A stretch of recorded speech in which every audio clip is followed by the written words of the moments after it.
We're going to be right there on that. We should be good. So if you're good, let me get this off. That looks silly. We'll go from there. All right. You good? Yeah, go ahead. Well, Kory Schweiss, you got a record of 2-0. You got to win tonight. Let's work this one backwards, though, and then back to the beginning. I know as a coach, you're going to want to finish off games better than you did this one tonight. Just kind of what happened as you got down towards the end of that one. Well, we're trying to mix in, trying to get some younger kids in, and we just, it's kind of hard to do that when it's almost easier just to put the whole group in at one time because they're used to playing with each other. You try to mix them in with some of the varsity guys and keep some off, and we were getting some guys banged up there toward the end, and then you really wanted to try to get those guys off the field, and it just kind of snowballed on us. We just couldn't really get anything going offensively when we took those guys out, and defensively we gave up some plays. But all in all, they got to experience Friday night tonight, and that's what our starters needed to do. In terms of big play strike capability, which you had tonight, all that focus is going to be on the so-called skill players. But what kind of job are your guys doing up front right now? Are you liking what you're seeing from them? Well, this year I think our strength is going to be up front. I think we got some good players up there. They're young, but our skill guys are young too. But we've got to find more playmakers on offense. So that means we might play more freshmen and sophomores because we've got some freshmen and sophomores that I think are pretty good. And if that means some of our older guys are going to take a back seat, they're going to take a back seat. But once you get to the varsity football stage, you got to play your best, you know what I mean? So I like them all, love them all, but we've got to execute when there's plays to be executed. As you get a player like a sophomore and what Foster did for you tonight, all right, here's the thing. Guys can sometimes be a little bit of a secret, and then they do some of the things you see tonight and a little bit of a coming out party. What's the expectations for him? I mean, the skill level is obviously there, but it's also a very young, inexperienced football player. What's a realistic expectation for him moving forward? Well, he's a super special player.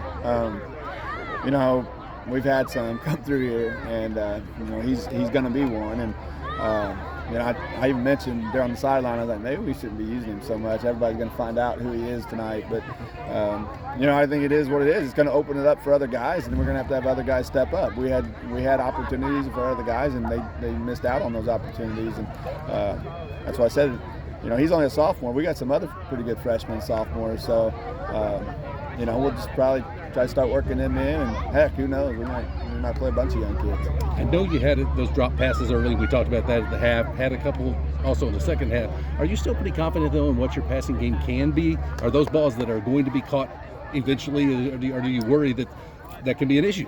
Well, I mean, last week and this week, it looks like it could be an issue. That's why I'm not opposed to trying other guys. I told these guys early in the season, JV games too. I mean, everybody's auditioning right now because, we came into this season and we really didn't have anybody set in stone.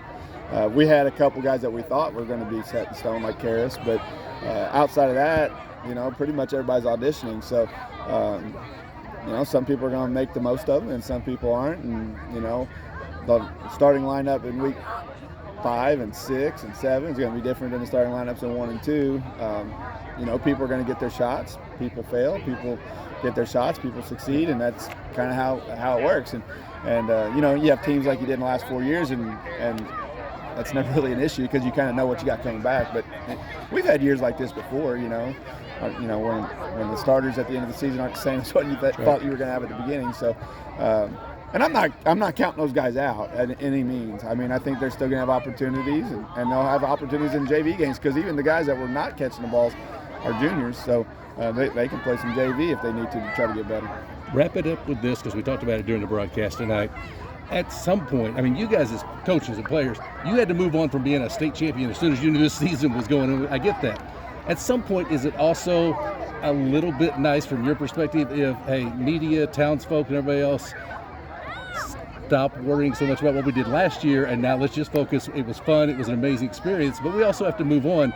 Is it time for that in terms of everybody just say, hey, new season, we're 2-0, or is it okay to kind of live that amazing moment as long as you can? Yeah, I think we kind of moved past it. I mean, we enjoyed it obviously, but we kind of moved past it right away as coaches and players. I mean, I told the guys before, this season, when everybody plays us, I know what the pep talk's going to be. They're going to be like, well, they're the state champions. So regardless of whether this team won the state championship or not, that's what everybody's going to play you as. So, our kids have to be ready every game because we should get everybody's best shot. The fact that we're 2-0 is nice, but we also know that, we haven't played, MICDS or Poplar Bluff or, some of those schools either. We're realists. We understand what we got. These are good games for this team to build on, but we've got to get better week to week. We were a lot better tonight than we were last week, and that's the goal. If we can continue to improve at the rate we did from 1 week to this week 2, if we continue to improve at that rate, we'll be really good at the end of the year. Always a pleasure, sir. Thank you so much. All right, thank you. Appreciate it.